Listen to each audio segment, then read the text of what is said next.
Hey, good evening, Rich. How are you this wonderful recording evening? My brother, it's the end of the weekend. It's been super productive. I have had so much fun this week. Awesome retro stuff going on.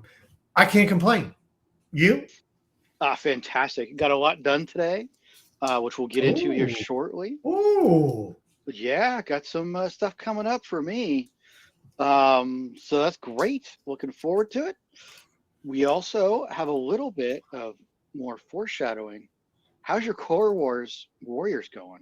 okay. Now did we set this that we get to bring three warriors? Is this part of the rules? We get to bring three. You can definitely bring three. I have one right now. Do We'll you see if think I you can. might have more than one? We'll see what we do. We got a little bit of time before we record that episode. Yeah, I will make best effort to get another one.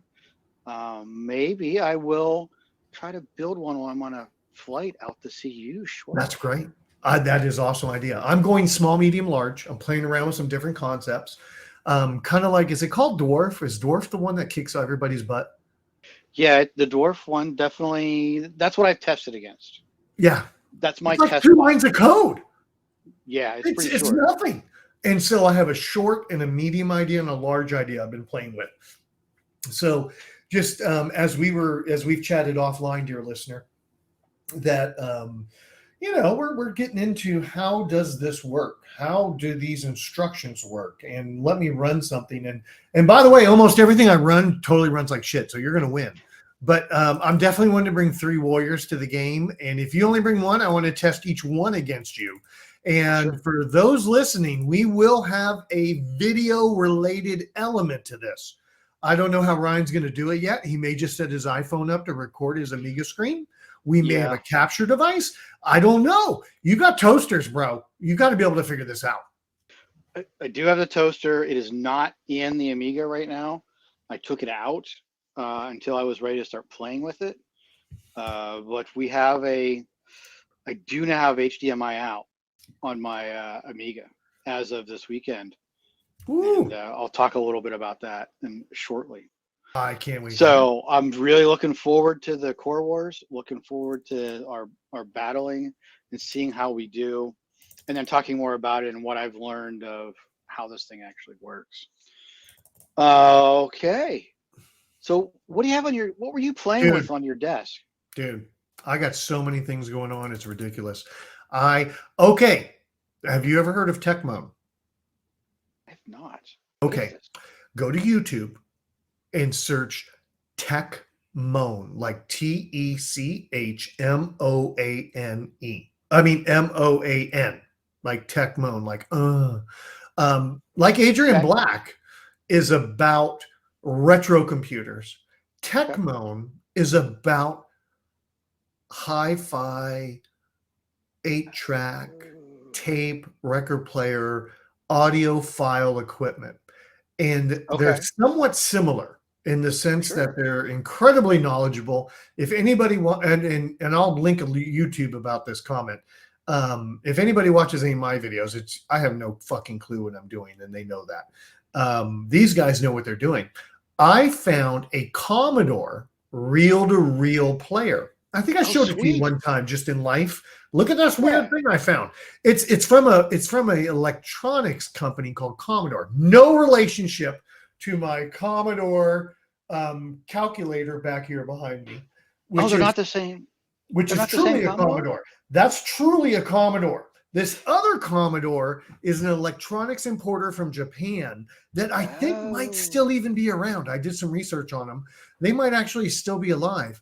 This thing is from really? maybe 65 or 56. I was trying to understand the date stamps. Um, Okay. and I could not get it to work. I failed. I You sat, tearing it failed. all apart, put in all the batteries, and I had this feeling something was missing from this one spot.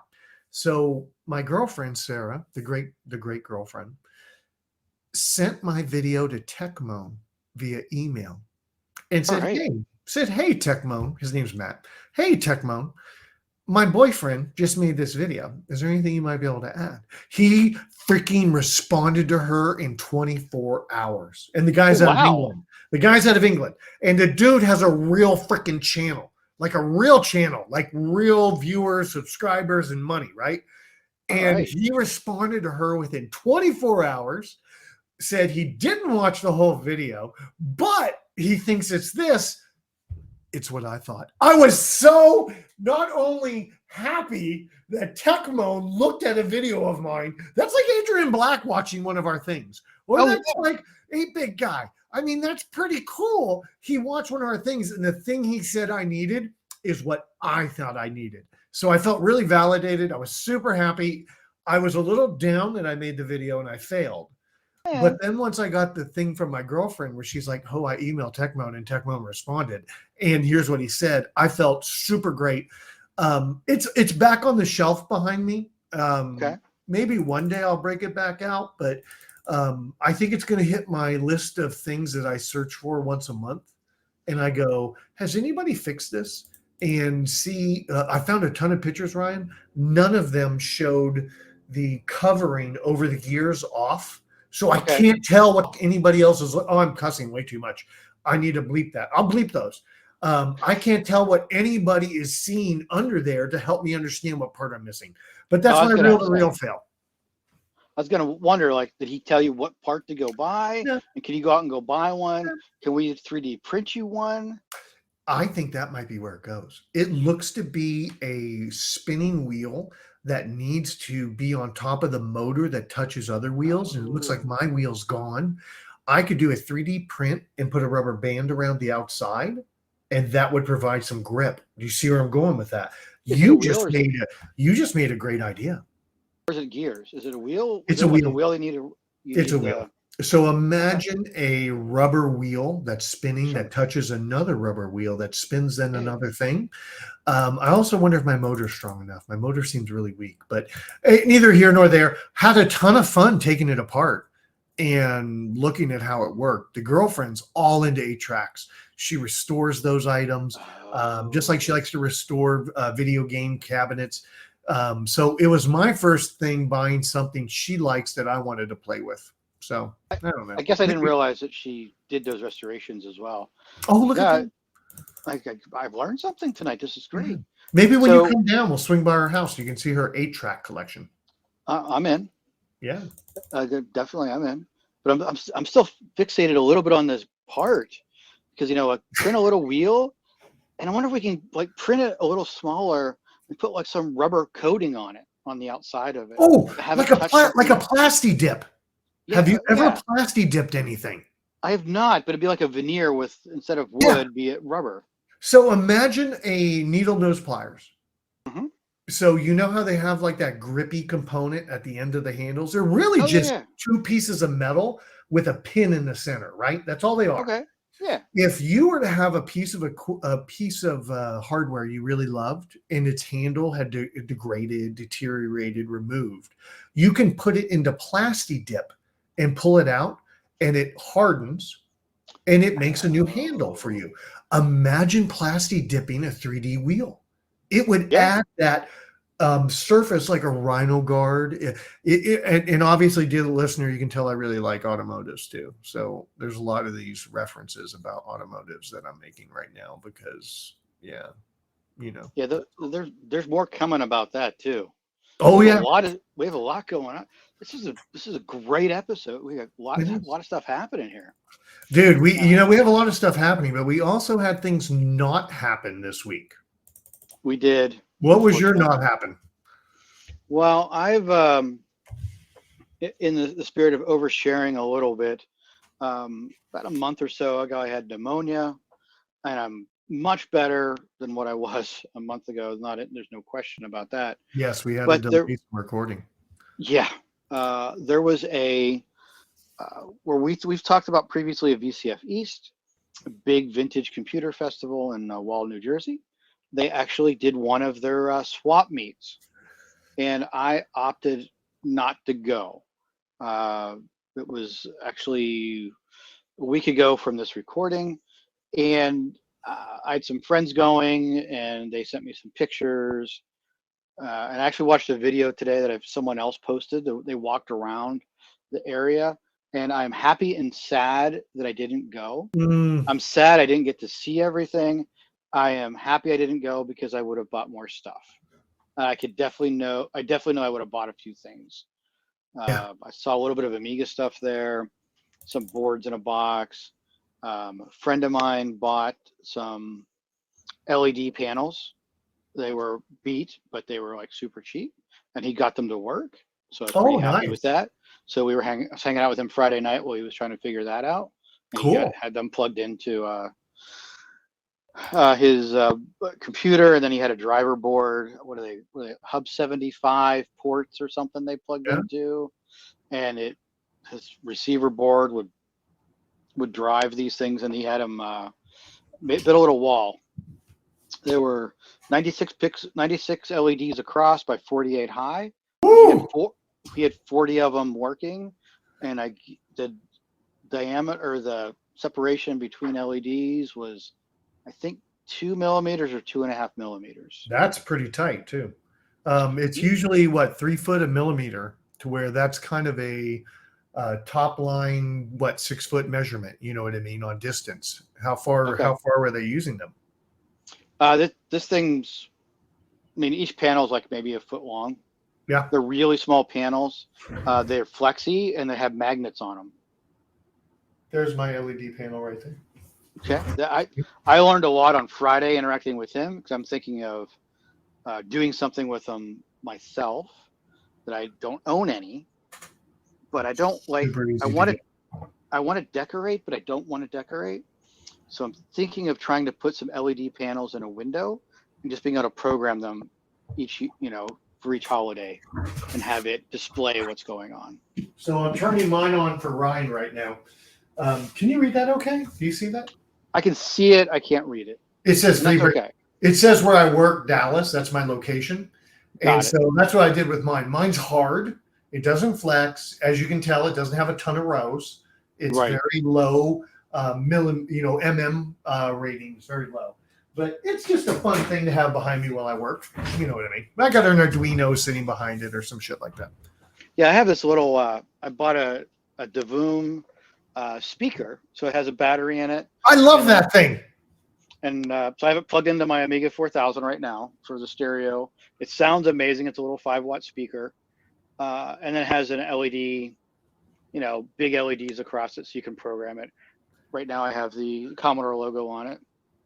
And we video record all these, everybody. And you know what? Maybe we need to just make a little YouTube channel too, and just dump these on the YouTube, because people can then see what the heck we're talking about. You know what I mean? I don't know. But that's possible. I think that's coming.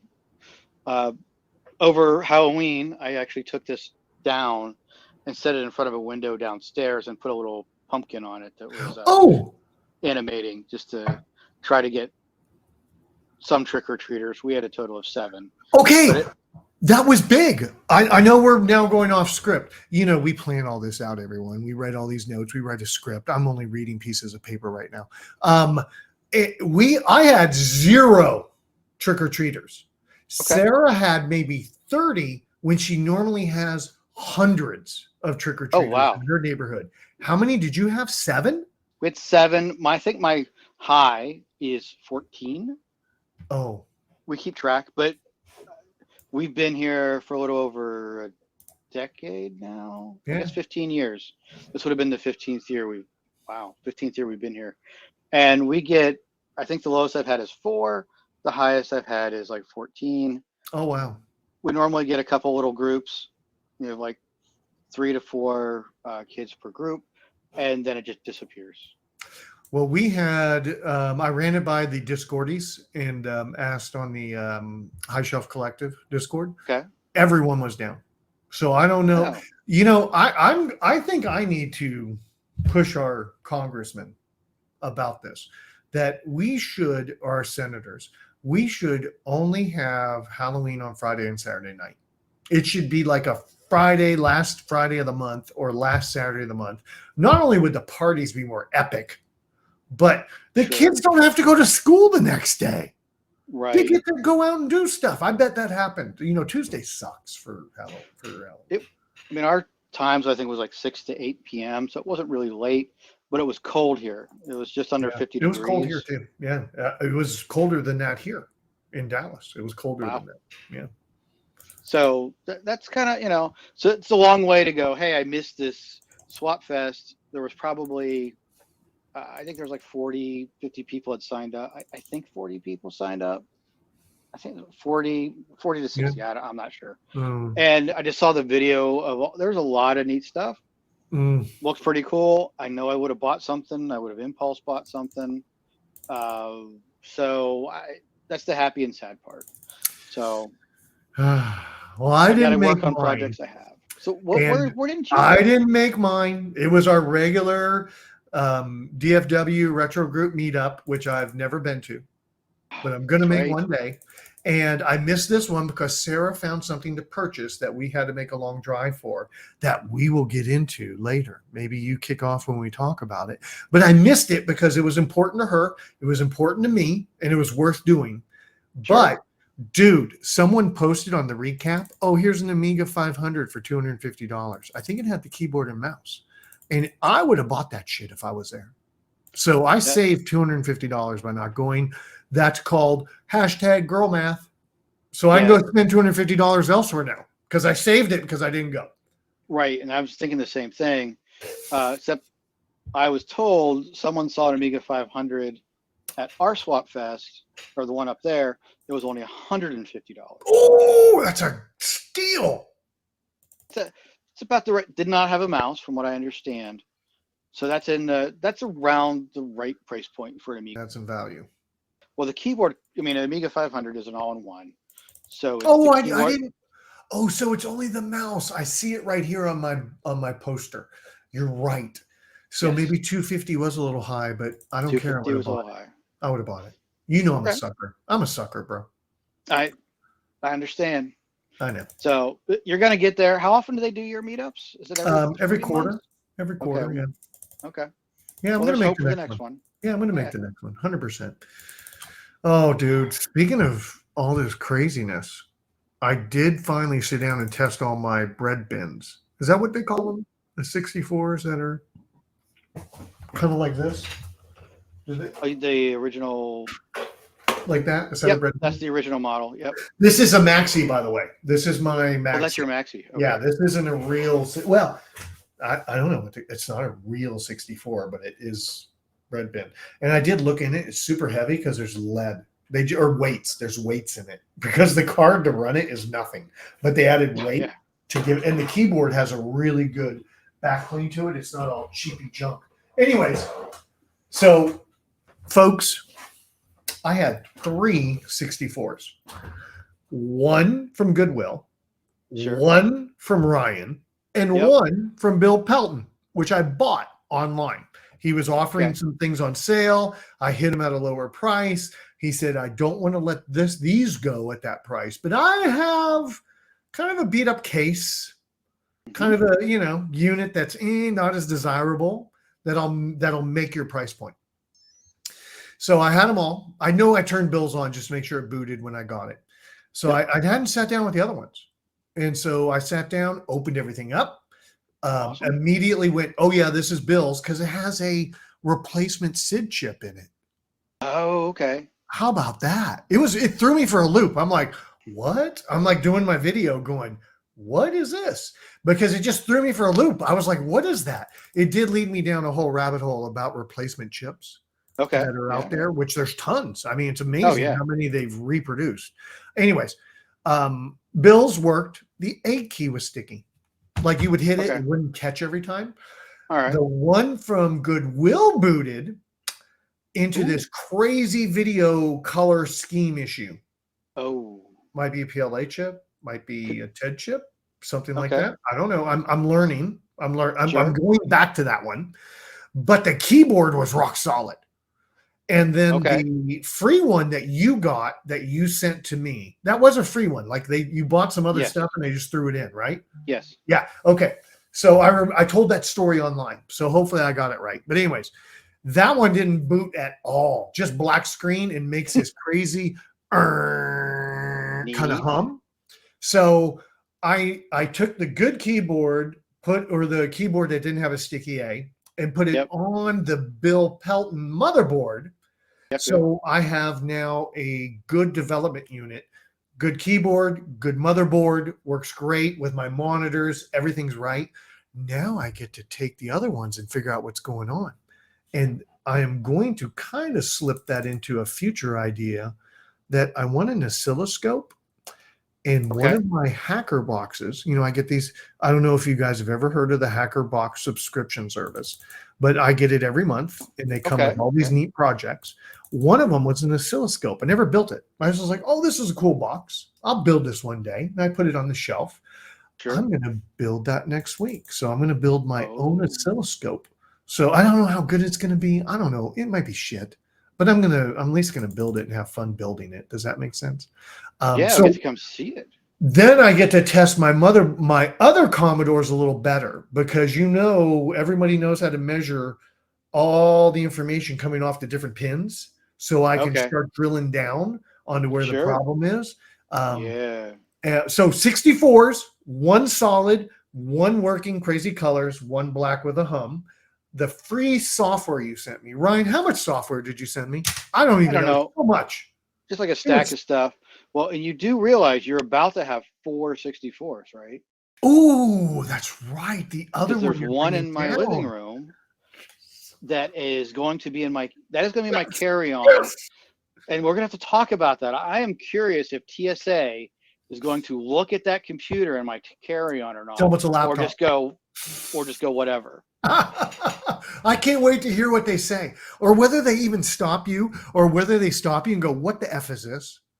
Right. And you're like, "It's a computer." Well, it's in the box, so that's interesting too. Oh, that's true. Yeah. It actually has the Commodore 64 box. I love boxes. So, which I know. So I'm bringing that along with me. Is it super crunchy or is it okay? It looks pretty nice, actually. It looks really nice. I think Hercules. I can't wait to see it. But all the software you sent me, 90% of it was solid. Oh, that's good. I mean, that's what I'm finding, even for I couldn't believe it. The stuff just is still working for the most part. I know. I got to the point as I was testing discs, I visually could feel when a disc would not test right, because you could look at it and see some flaky, and you would be like, "Oh, this one's not going to work." And sure enough, it wouldn't work. And the other ones did. And so I want to say 90% of that software you sent down all loads, all works, in the sense of I can do a directory listing. Nice. I hadn't been to the point of loading all of it, but I kind of have a feeling. You tell me, if I do a directory listing, is that pretty much like a 98% it's going to work when I go to use it? I mean, it's your directories. I don't remember what the 64 is, but your directories are in a certain spot on that disk. So at least that set of sectors. Oh, that's true. The other sectors could be bad. Yeah, I don't know what's happening with the other sectors. This is why we have Ryan on the show, because I do things and go, "Oh, this will be fine. This is fine." And Ryan's like, "Oh no, bro, it's really not. You need to load it and test it." Yeah, I know the Amiga stuff. There's like a sector where it has the directory listings. Mm-hmm. It also depends on what file system you're using, but generally it's what sector, that sector has that listing of all your files on it. And so that's at least going to be good. I got to Internet Archive them. I got to check, see if someone's done them all before. And if they haven't, then I need to get them archived and deal with that. Of course, I did go back, reopened my disk drive, and cleaned my heads, because I knew some of those disks looked really bad. And it didn't look terrible on my head cleaning, but it did have a little bit of buildup. You know what I mean? It had a little bit of dusty that I got off. So I just went ahead and did that after I ran all those crappy ones through it. That's one of the things you got to watch. People recommend, before you start shoving that disk into drive, actually looking through both sides of it, make sure there's nothing really on it, make sure there's no mold on it. There were a couple that I threw out that I just said, I'm not putting it in my drive because of what you just said. They look shady. And I was like, dude, it's just not worth it. Throw it away. Yours is a little bit easier because you got the 5 1/4 and it's open. Mm-hmm. I'm really doing the Amiga stuff. Oh, 3 1/2. So you have the floppy, the slider on there. I saw a video from somebody, I can't remember whom, but they had it, and they 3D printed this thing that goes on the front of the disc that holds the slider open. So then you can spin the wheel, and they had another little 3D printed thing that goes on where the disc goes. So then you could actually spin it around and look, and it would keep the thing open for you. So I do really need to go find it, see if I can. Yeah. Then to go print one, because I really need to have that and make sure I'm looking at them before I start putting discs in a machine. 3D printing has been so huge to all the communities. And in the idea of the retro community, one day I just went to Thingiverse and I was like, Commodore. And I was like, how many people did this? I put in Apple. How many people rebuilt? They reverse engineered what the part was to 3D print it. It's so awesome. I've used so much for my Amiga. It's a particular color. I mean, it fades because of the whatever that chemical is to make it fire retardant. Retro bright, or I don't know. Well, no, retro bright would be clean it, but you got to be careful with that. From what I've read with retro bright, is you have an ability to make the plastic more brittle. So you need to be very careful with that, and it doesn't actually stop it from changing back to that color anyway. Yeah, I don't mind the colors I have. In my video when I was going through the bread bins, one's kind of really beat up, and I was like, this is a great candidate for a paint job. So I don't know what I would do with it, but I could make lines, or I could do Cricut, and make stencils and paint. Yeah. And I'm okay with that. I know some people don't like that, but hey, man, you retro the way you retro. Yeah, it's your machine. While it's yours, have fun with it. I cringe when people start cutting holes in cases, but it's your box. The box that I'm going for to use as my second. So my first box, I want to be OG. My second box, I want to go in and make the reset button. I want to go in and do mods to it. And I will Dremel the shit out of that because it's made just to be my modded box. Oh, you're going, oh, don't Dremel it. Don't do that. I'm going to drill holes in it. I'm going to cut it. I'm going to cut legs out of it. No, Bad Rich. I'm going to squirt you with a water bottle when I get out there. But the case is already shitty. The case is already messed up. Doesn't matter. Clean it up a little bit. What I've seen a lot of people do with Amiga stuff is they'll actually 3D print a thing that they can mount on the top of it. And they just have the wires going through the holding. Okay. Now you have controls on the top. They take LED, OLED LEDs and put stuff on it. Did you just put a what's it called with a dog? Squirrel. Did you just put a squirrel in front of me to get me not to do what I thought because this is the cooler idea? Yeah. Oh, LED. I hate you. I'm here for you, man. I'm totally here for you. This is cool. This is neat. I'm going to look this up when we're done. So I've definitely seen it on the Amigas, particularly the 1200s. And I've actually seen it a little bit on the 500s as well for the controllers for the GoTech for the Amiga world. That's the floppy emulator. So you can have the drive, but the controls, you don't have to drill out the side of the 1200 or the 500. You're running the cables up to this little box that sits on top, and there's venting up there. So you can hold it in with something through that venting without damaging the actual case itself. And now you have the little knob and an OLED panel on top that's actually in a usable place because that's where you want it anyway. So that's a much better plan in my opinion. I like it. I think I may have to copy some of that idea. I highly recommend it. I like it. I like that idea. I like having a bread bin that has extra buttons on the top. Oh, sure. That are in 3D printed boxes. That would be really cool. Dude, definitely. Amiga 4000T. We need some updates. 4000T has been going great. Several things have happened. I have one of the collections I bought had a Picasso 4 RTG card, which for the Amiga world is. What's that mean? RTG is retargetable graphics. Oh, so never ever have heard that term in my entire life. I don't think I've ever heard it in anything outside of the Amiga world. So what it is, the Amiga has built-in graphics chips and all the custom chips that do graphics, which is phenomenal. But Amiga DOS was also created to be modular. So you can plug in new modules of like software. In this case, there's a concept for retargetable graphics. You're almost sounding like the Wikipedia right now, but keep going. Hey, I'm here for you. And I'm not reading from the Wikipedia, I but know that's crazy. But you almost sound like I brought it up. Go on, keep talking, keep going, so the Professor. the Amiga 4000 tower has 2 video slots in it. The 4000 desktop has 1. What's the great thing about the tower? I have 2. So you can put this RTG card in there, and it has a functionality that it can, this one in particular, can pass through the native graphics through it, which is amazing. So it can do the scan doubling, because the normal Amiga graphics are 15 kilohertz, because that marries up with the standard NTSC in the United States, or PAL in the rest of the world from the 80s. So that's what they targeted. So, of course, VGA monitors start around 31 kilohertz, so you can't just plug in an Amiga graphics to a VGA monitor. It doesn't work. So you have to scan double it.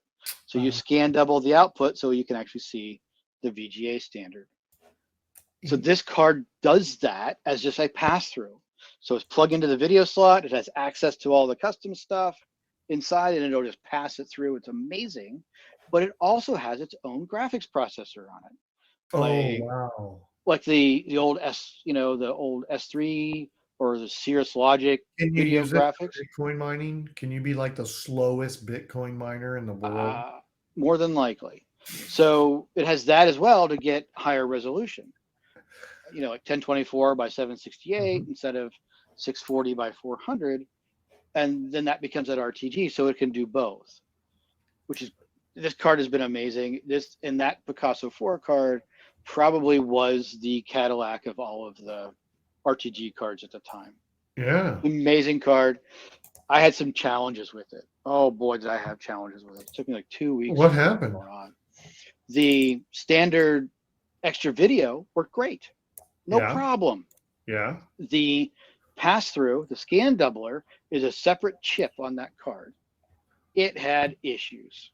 So I'm getting horizontal lines through the video. I'm like, what's going on? I ended up pulling the chips and cleaning with Deox and IPA and letting them dry, putting chips back in, and then I made the scan doubler worse. What happened? So what? Really Cleaning made your situation worse. Yes, it was terrible. The graphics looked great after I cleaned it, but it became unbelievably slow. Like something wasn't being processed right, or something wasn't happening correctly, and something definitely wasn't happening correctly. But it'd probably take 10, 20 times longer than normal to boot up. I don't know what it was doing, but once I got into the RTG graphics modes, it was fine. Everything worked, no problem.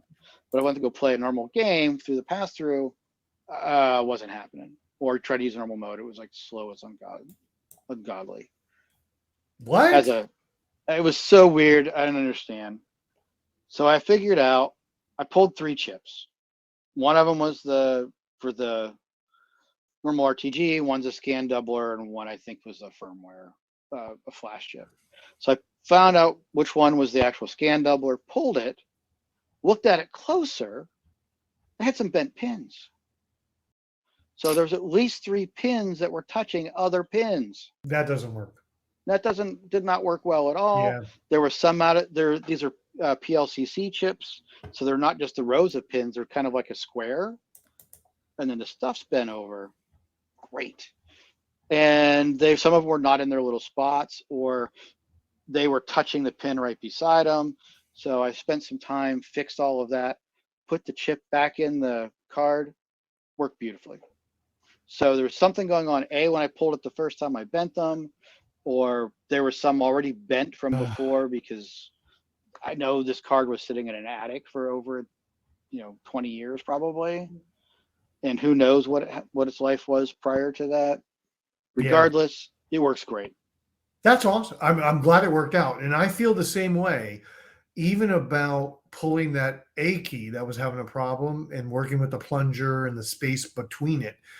Am I just going to make it worse? Because this is all new ground, right? I'm all new ground. So I haven't built up all the experience in these areas.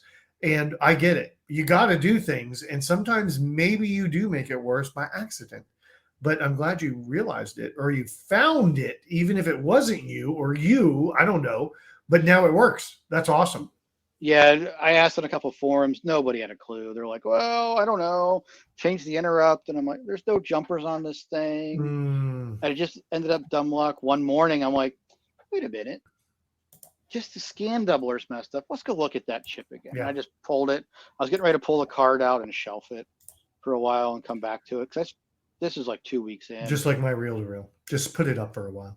But Yep. you took that last push. Looked at the bottom and went, "Wait, this isn't right. Is this what this is supposed to look like?" And I'm looking at another one and going, "This is not what this is supposed to look like." So it worked out. I'm glad it worked out. This card is amazing. Love it. And super happy got that thing working. So the I'm 4000 has been progressing really, really well. And I get a lot of get some time on it now. It's like sitting here behind me, and it's a great little box. I'm really Is this enjoying going to be the Core Wars box? This is the Corewar box. Yes.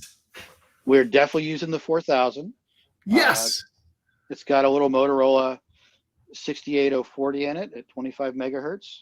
It's screaming fast. Yeah, okay. It was at the time. It's one core, no threading, go. Yeah. But Core Wars is great. I have got the graphical interface for Core Wars running, so we can actually set parameters of how many battles do we want to have or that fight, and when one ends, it'll just keep doing it. I did one where I had my program versus Dwarf battle each other 500 times. And what was the time frame on that? 10 minutes, 15 minutes, 5 minutes, half an hour? Close to an hour. Okay, yeah, that's it's not like when I run it on my PC in the simulator and it goes. I know you told me there's a way I can change the processing speed so I can make it more like a retro machine, but I just hit the button, it's done. It's like boom, done. It's faster than just boom, done. It runs so quick. This is great. It's a nice little GUI. The graphics are really cool. It actually reminds me a little bit of like war games whenever they're trying to get the numbers to launch their missiles. So you can see one of the programs will be in green, one of them will be in red, and you'll see it updating the stuff on the screen. It's actually really cool. And to see the results, we'll have to come back to that future podcast. But heck yeah, we are. Cool. Lordy, my man, that's a heck of a run. Oh yeah, it's been great. So what's going on with Crimecon? Oh, just a quick update, and I'll do this for the camera so you can see. Did we talk about this, or are we repeating ourselves? I don't know, but I'm going to do it again. Ryan, when we went to VCF, bought this big worm drive looking thing that I had everybody sign. It was really cool. And so the recap is I was going to Crimecon meeting with people like, wow, I'm drawing a blank. Chris Hansen, Joseph Scott Morgan, Nancy Grace, people like that are big in the crime scene, true crime podcasting world that my girlfriend introduced me to. I went and bought the Deadline Infocom Adventure. And of course, on the front, there's like a person, like body, like they put the line around someone who's dead. There's a detective and a fingerprint. And so I brought it to those people to sign. They all loved it. And unlike our other cons, you didn't pay to get signatures. You just walked up and you were like, "Hi, Chris Hansen. My name's Rich. I've never been on an episode of yours, so that's cool. And would you mind signing this?" And I swear, Nancy Grace was so busy. We came during her official signing event, and it was really busy. So she just went, bye.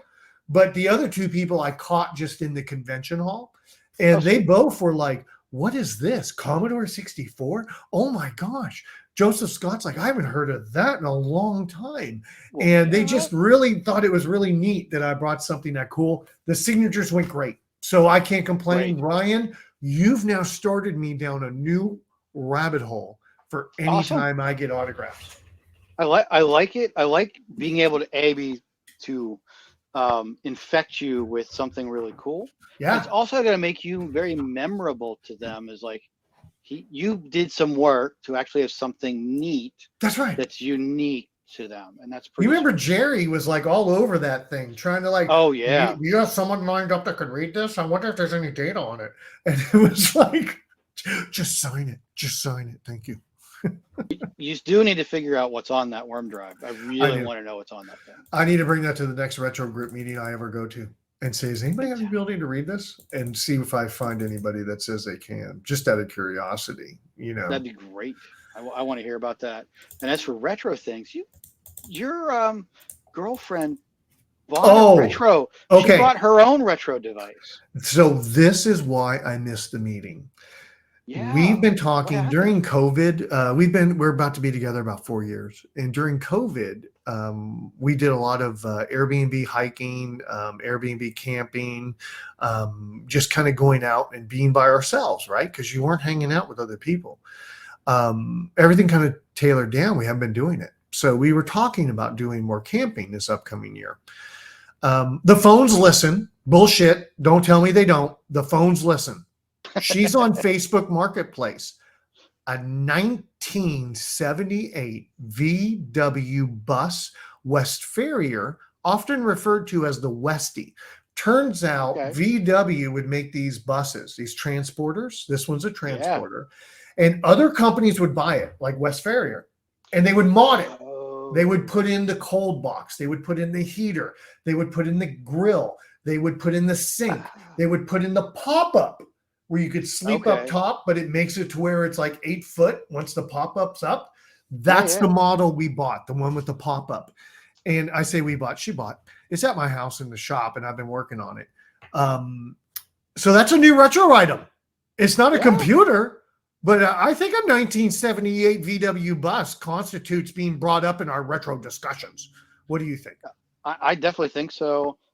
You got to like slip a little Commodore sticker or vinyl thing on the back window on the back. Awesome! Instead of the Apple, you know, everybody puts the Apple on their back windshields.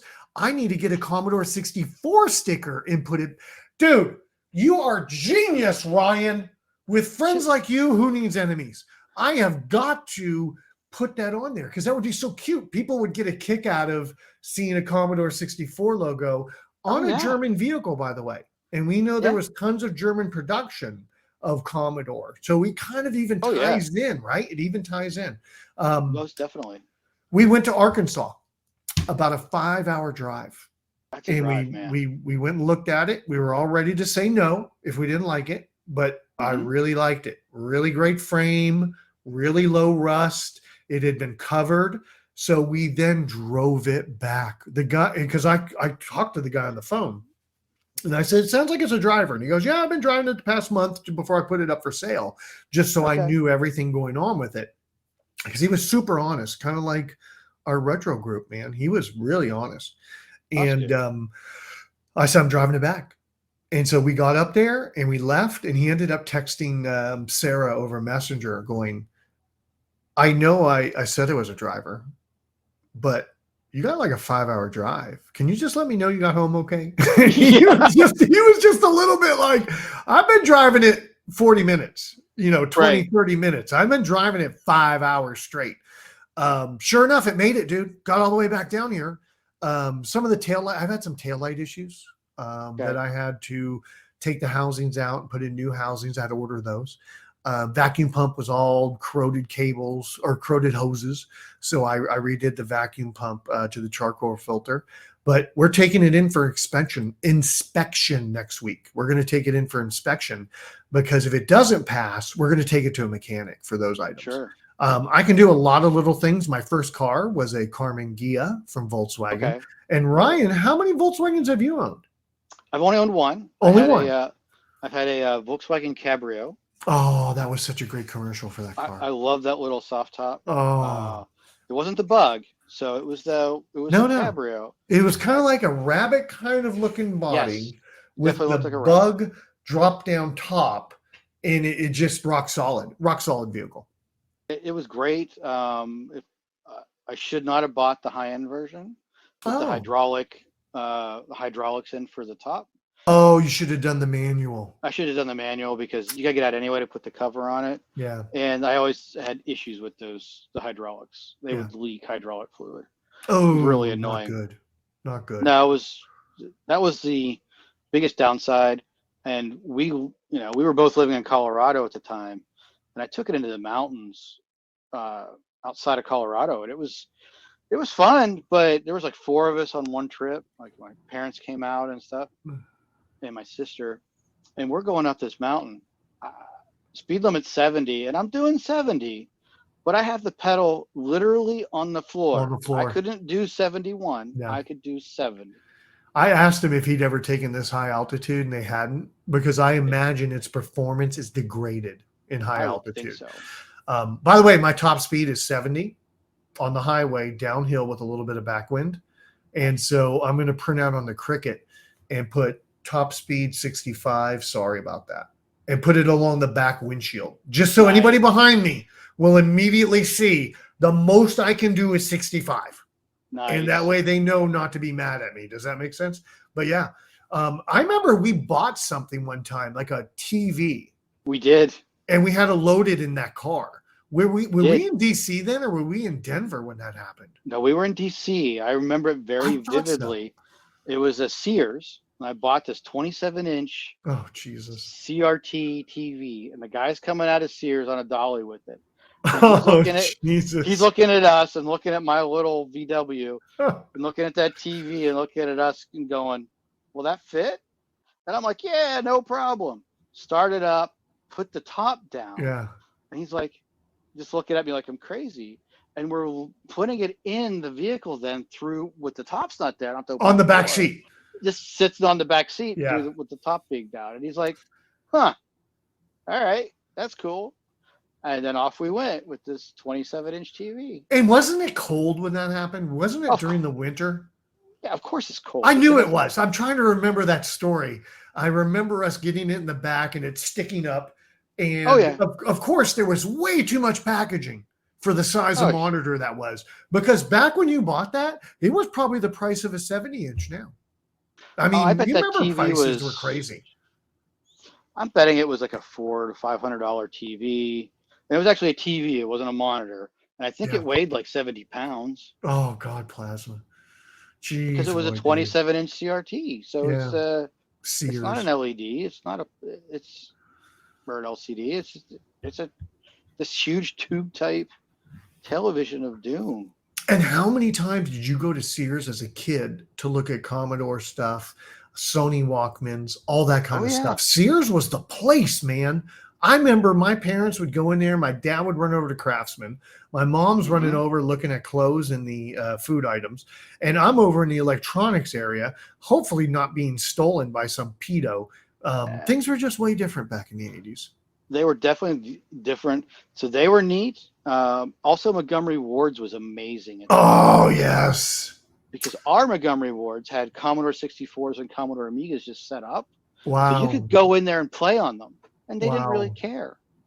As long as they weren't super busy and you weren't, as a kid, you weren't kind of edging somebody else out that might actually buy one, you could just go in and play on it. And I think they enjoyed that because then that meant we enjoyed it, so your kid probably will too. I remember spending so much time on those as well. Well, Ryan, kind of like Montgomery Ward's, we're out of time. Yeah.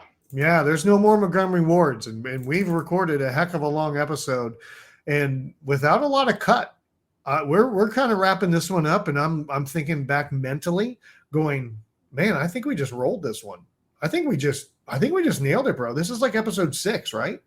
Oh, it's definitely episode 6. We're starting to get our legs under us. This is great. Yeah, fantastic. So, what's coming up in our world? I'm giving it to you. I'm handing it to you. You were about to hand it to me. I'm handing it to you. What's coming up? What's our outro teaser? Our outro teaser is, hey, I'm making a trip, and I'm coming to see you. Woohoo! You're coming to Dallas. I'm going to Dallas. The Big D.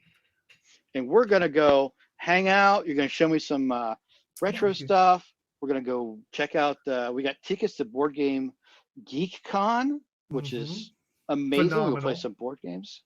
So this is going to be an awesome trip. Looking forward to a couple days in Dallas. So I'll be out there. This will have been mid-November of 2023 by the time it's come and gone, but really looking forward to it. And I believe we are going to do a special edition while I'm out there and do some stuff in person. Heck yeah. Together. Okay. Number one, Sarah has a relative, a young man that's going to be there, a nephew. Yeah, a nephew that's going to be going. So you'll get to meet him. Awesome. And hopefully we'll get to do some 3-player, 4-player games, get some people involved. Yeah, Number two, we're going to go to the VCF Museum here in Frisco, Texas. And number three, we're going to eat a lot of barbecue. And number four, we're going to turn my pet on. I want to see this pet. We're turning it on. I've never touched it. I've looked at it. Everything looks good inside. I've never turned it on. You and I are going to record it. We're going to turn on the video cameras. We're going to find it. It could blow up, dude. We could turn it on and just stuff goes. I don't know. I don't know what's going to happen, but we're going to turn that pet on together. Awesome. I want to see this thing. I'm hoping it works. I hope so too, dude. The pet is near and dear to my heart. Oh, I know it is. First computer I've ever used when I was knee-high to a grasshopper was a pet. And this is a Craigslist. Really looking forward to it. It's a Craigslist purchase. So I don't know what I got. I met a guy in a Dollar General parking lot and I bought it. Gotta love those. I know. I don't know, dude. We'll see what I probably played way too much. I have no idea. But we'll talk about that as we go to figure out whether it works or not. If it works, I did great. If it doesn't work, I'm an idiot. So we'll fix it. Yeah, it's true. That's true. So we've got all that coming up. Anything on closing? No, man, this has been great. Looking forward to about 2 weeks from now, and a little less than 2 weeks, I'll be out there. And thank you, listener, for following along with us. And we're hoping that you'll continue to do so. We got a lot of cool stuff coming up. I like how you said listener, because that means you've seen our stats. There's really only one person listening to our podcast besides me and you, but love you all. Everyone that shows up to listen, love you all. And if you made it this far in the podcast, you deserve a retro badge. We need to come up with badges to give people, because if you made it this far, you rock. Anything else? I'm out of here. Love it. Be good all. Bye, everyone.